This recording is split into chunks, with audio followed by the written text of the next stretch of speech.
तुमच्या जीवनात अडथळे सतत येत आहेत का? साडेसाती, ढय्या, आर्थिक अडचणी, नोकरीत अस्थिरता, घरात वादविवाद. मग 14 फेब्रुवारी 2026चा शनी प्रदोष तुमच्यासाठी संजीवनी ठरू शकतो. कारण या दिवशी केवळ भगवान शिव नव्हे तर स्वतः शनिदेव प्रसन्न होतात. आणि जेव्हा गुरु आणि शिष्य दोघेही कृपा करतात तेव्हा भक्ताचे नशीब बदलल्याशिवाय राहत नाही. म्हणून हा व्हिडिओ शेवटपर्यंत नक्की पहा, कारण आज मी तुम्हाला सांगणार आहे योग्य पूजा पद्धत, अचूक वेळ आणि असे उपाय जे तुमच्या जीवनातील संकटांची दिशा बदलू शकतात.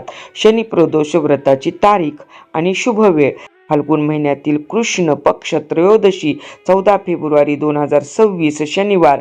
पूजा मुहूर्त संध्याकाळी 6:10 पासून ते रात्री 8:44 एकूण शुभ काळ 2 तास 34 मिनिटे. प्रदोष पूजा सूर्यास्ताच्या आधी 2 तास किंवा सूर्यास्तानंतर 2 तासाच्या आत केली तर विशेष फलदायी ठरते. शनी प्रदोषाचे गूढ महत्त्व: पुराणानुसार भगवान शिव हे शनिदेवांचे गुरु आहेत. म्हणूनच या दिवशी शिवपूजा केल्यास शनिदेव आपोआप प्रसन्न होतात. विशेषतः ज्यांना साडेसातीचा त्रास आहे, ढय्या आहे, वारंवार अपयश येते, आर्थिक संकट येत आहेत, संतान प्राप्तीची अडचण आहे, अशा लोकांसाठी हा दिवस अत्यंत प्रभावी मानला जातो. या व्रताचे लाभ काय आहेत? शनीच्या दुष्प्रभावापासून मुक्तता होते, नोकरी व व्यवसायात प्रगती होते, कुटुंबातील सौख्य वाढते, संतती प्राप्तीचे योग बळकट होतात, पूर्वज दोष कमी होतात, मानसिक शांतता आणि स्थैर्य लाभते. सविस्तर पूजाविधी: सकाळी डोक्यावरून स्नान करावे, पांढरे वस्त्र परिधान करावे, शिवमूर्ती पांढऱ्या शुभ्र अक्षतांवर स्थापित करावी, 16 उपचारांनी पूजा करावी, 108 नावे घेत अभिषेक करावा, शक्य असल्यास सहस्त्रनामावली म्हणत अखंड अभिषेक करावा, कच्च्या दुधात काळे तीळ मिसळून अभिषेक करावा, गाईच्या दुधाची खीर नैवेद्य दाखवावी, पांढरे वस्त्र अर्पण करावे, शेवटी कर्पूर आरती करावी. या दिवशी शिवलीलामृतमधील 5वा अध्याय वाचणे अत्यंत शुभ मानले जाते. विशेष उपाय: शनी प्रसन्न करण्यासाठी मोहरीचे तेल दान करणे. कास्याच्या वाटेत मोहरीचे तेल घेऊन त्यात आपला चेहरा पाहावा आणि ते गरजूंना दान करावे.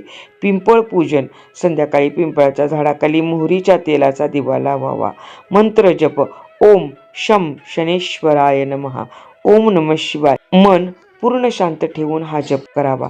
व्रत करताना घ्यावयाची काळजी: त्या दिवशी मीठ अजिबात खाऊ नये. पूजा शांत मनाने करावी. प्रथम वाढलेले अन्नच घ्यावे, पुन्हा वाढून घेऊ नये. पूजा झाल्यानंतरच आपल्या मनोकामना देवापुढे मांडाव्यात. शक्यतो प्रदोष स्वतःच्या घरीच सोडावा. दुसऱ्याच्या घरी प्रदोष सोडला तर त्याचे पुण्य त्या माणसाला जाते. अत्यंत महत्त्वाची गोष्ट: श्रद्धा, संयम आणि नियम पाळणे हीच या व्रताची खरी शक्ती आहे. फक्त विधी नाही तर मन शुद्ध असणे आवश्यक आहे. 14 फेब्रुवारी 2026 हा शनी प्रदोष तुमच्या जीवनातील अंधार दूर करून नवा प्रकाश देऊ शकतो. लक्षात ठेवा, शनी शिक्षा देतात पण योग्य वेळी न्यायही देतात. आणि जेव्हा भगवान शिवाची कृपा मिळते तेव्हा नीतीही बदलते.